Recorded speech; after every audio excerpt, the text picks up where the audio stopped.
ونصلي ونسلم على رسوله الكريم أما بعد فأعوذ بالله من الشيطان الرجيم بسم الله الرحمن الرحيم للفقراء الذين أحسنوا في سبيل الله لا يستطيعون ضربا في الأرض يحسبهم الجاهل أغنياء من التعفف تعرفهم بسيماهم لا يسألون الناس إلحافا وما تنفقوا من خير فإن الله به عليم صدق الله مولانا العظيم. معزز سامعین کرام، سورہ بقرہ آیت نمبر 273 تلاوت کرنے کا شرف حاصل ہوا. فرمایا للفقراء الذین، یہ صدقات ان محتاجوں کے لیے ہے، احسنوا جو روکے گئے، فی سبیل اللہ، اللہ کے راستے میں، لا یستطیعون نہیں طاقت رکھتے، ضربن چلنے کی، فی الارض زمین میں، یحسبهم الجاہلون واقف آدمی ان کو سمجھتا ہے، اغنیاء غنی، من التعفف سوال سے بچنے کی وجہ سے، تعرفهم تو ان کو پہچانے گا، بسیماہم ان کی علامتوں کے ساتھ، لا یسألون الناس نہیں سوال کرتے لوگوں سے، الحافا چمٹ کر، وما تنفقوا من خیر، اور جو بھی تم مال خرچ کرو گے، فإن اللہ به علیم، تو بے شک اللہ تعالیٰ اس کو جانتا ہے.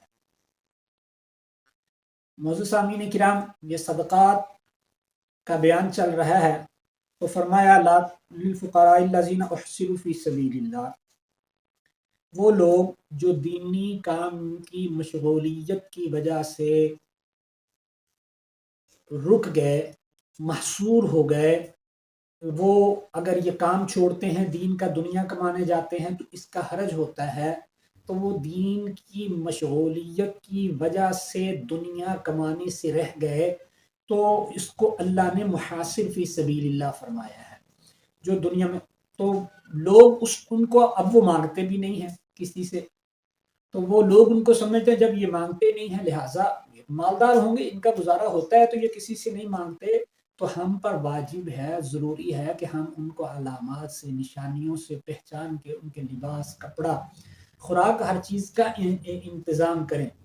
کیونکہ وہ سوال نہیں کرتے لگ لپٹ کے جیسے پیشہ ور گداگر مانگتے ہیں، وہ اس طرح مانگتے نہیں ہیں، تو ان کے بارے میں ہمیں حکم دیا گیا ہے ان سے ایسے. اب محاصرین فی سبیل اللہ یہ کون لوگ ہیں؟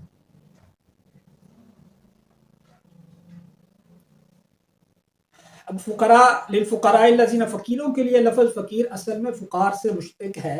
فقار ایسے معذور شخص کو کہتے ہیں جس کے کمر کا موڑا ٹوٹا ہوا، یعنی وہ ایک ہی جگہ لیٹا ہوا ہو تو اس کو فقیر کہتے ہیں، یعنی وہ کوئی اور کام کر نہ سکتا ہو یا مشغولیت دینی کی وجہ سے نہ کرے تو اس کو کہتے ہیں فقیر. تو زکوٰۃ کے جو 8 مصارف اللہ نے قرآن مجید میں بیان فرمائے سورہ توبہ میں، تو فقراء اور مساکین یہ وہاں پر اللہ نے ان میں بھی ان کا تذکرہ فرمایا ہے.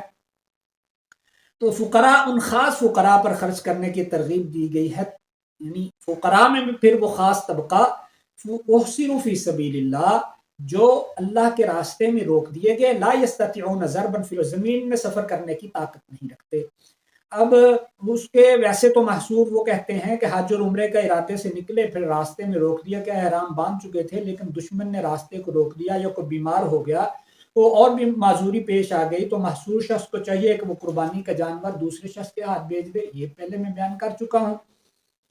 اچھا، اسی طرح دوسرا محصور وہ ہے اصل میں جو جہاد فی سبیل اللہ میں ایسا مشغول ہے کہ وہ گھر کی کفالت، گھر کی ذمہ داریاں وہ ادا نہیں کر سکتا. اگر دنیا کے معاملات میں پڑے گا تو جہاد کب کرے گا؟ تو یہ سب سے پہلا وہ محصور اور مجاہد فی سبیل اللہ ہے جو اللہ کے راستے میں تلوار سے یہ جہاد کرتا ہے، یہ پہلا اس کا مستحق ہے. دوسرا جو کسی دینی تعلیم کے لیے کسی مدرسے میں محصور ہو گیا، یعنی طالب علم ہے وہ پڑھتا ہے، استاد ہے وہ پڑھاتے ہیں، تو وہ اب یہ اگر کمائیں گے، اگر یہ دنیاوی معاملات میں جائیں گے تو وہ دین کا حرج ہے، وہ پڑھائیں گے کب، وہ پڑھیں گے کب؟ تو یہ محصور ہے. جیسے اصحاب صفہ تھے، تو اصحاب صفہ تھے کون؟ یہ وہ لوگ جو صرف قرآن و سنت سیکھنے کے لیے مسجد نبوی میں ایک دھوپ اور سردی سے بچنے کے لیے ایک ان پر چھپر سا ڈال دیا گیا تھا، تو وہ اسی چھپر پر بیٹھتے اور اسی چھپر کے سائے میں بیچارے بیٹھتے، سردی سے بچتے، کوئی کام نہیں کرتے تھے، صرف دین یعنی قرآن و سنت سیکھتے تھے، ان پر خرچ کرتے.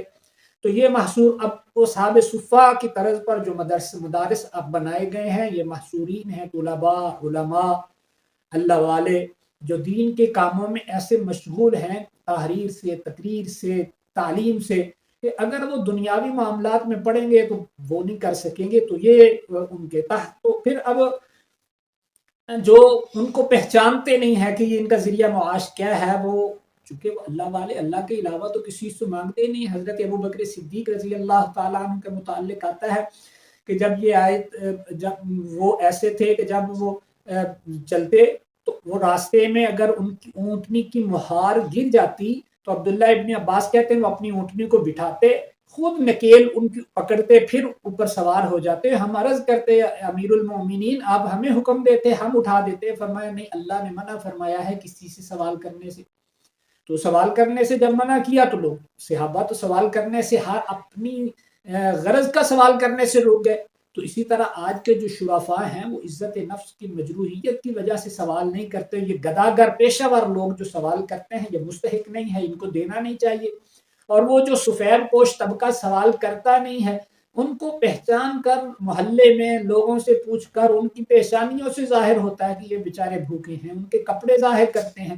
تو وہ ان علامات سے پہچان کر تو ان کے بارے میں ان کی خوراک کا، لباس کا، رہنے کا، یا اب انہیں پیسے دے دینا یا پھر وقت مقرر کر لینا کہ اسی دن دیں گے، نہیں، جب ان کو جس چیز کی ضرورت ہے وہ مہیا کرنا یہ ہمارے ذمہ واجب ہے۔ یہ اصحاب صفہ اسی طرح دیگر سے وتعرفهم بسیماہم، ان کو پہچان، لا یسألون الناس الہافا، وہ لوگوں سے لپٹ کر یہ جیسے گداگر فقیر مانگتے ہیں وہ ایسے مانگتے نہیں ہیں، ہم ان کو دیتے نہیں ہیں۔ یہ جو ایسے مانگتے ہیں فقراء اور محتاجین، ہم ان کو دیتے ہیں۔ حضرت شاہ ولی اللہ محدث دہلوی رحمۃ اللہ تعالی علیہ نے وہ پیشے جن کو جو زارع ہیں، جو حرام کے پیشے ہیں، ان میں اس گداگری کو شمار فرمایا ہے۔ جیسے چوری، ڈکیتی، یہ رہزنی، یہ سب کچھ حرام ہے، اسی طرح یہ گداگری کا پیشہ اختیار کرنا جو موجودہ دور میں لوگوں نے کیا وہ یہ بھی حرام ہے۔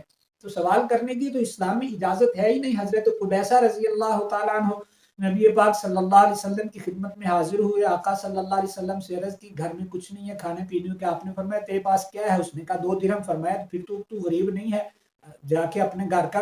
اسی طرح علماء نے لکھا ہے سوال کون نہیں کر سکتا؟ جس کے پاس ایک دن کا کھانا ہے، کل کو کھانے کی امید ہے، وہ سوال کرنے کا حقدار نہیں ہے کہ وہ سوال کرے۔ جس کے پاس ایک لباس ہے وہ دوسرے لباس کا سوال نہیں کر سکتا۔